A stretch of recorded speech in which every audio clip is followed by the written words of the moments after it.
someone asked you for $20 on the street, you'd say no. But if people ask you for 20 minutes, you feel yes.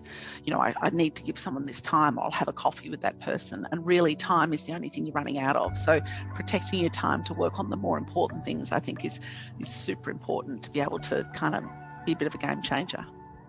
Hi, I'm Carolyn Creswell. I'm the founder of Carman's Fine Foods, and I'm very excited to be a judge in the Amazon Launchpad Innovation Grants, which close soon, so get your application in.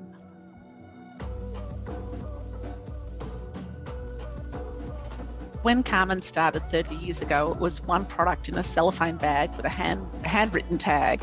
So there's been lots of innovation. I'd say that's through all sorts of different pack formats, into new products that we've brought out, into new channels and new retailers that we sell to.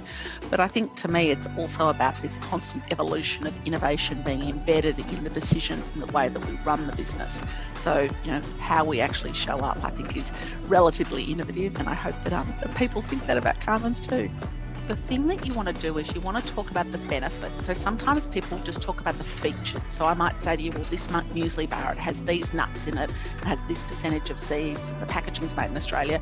But really what you're wanting to know is, well, that's the features. What are the benefits? So the idea that you can have a good quality, tasty muesli bar on the go, that you can have it in your bag. I know it was a bad example, but the idea of talking about the benefits of what you're doing, how does this make people's lives easier or better, that's the conversation that I'd love to be having. And so my biggest advice is to give it a go, whether it's just taking a stand at a farmer's market or having your friends round to say, hey, I want you to try this and I'm thinking about doing this. But if you don't progress, we never really regret the things that we did. It's often the regrets that we have of what we didn't do.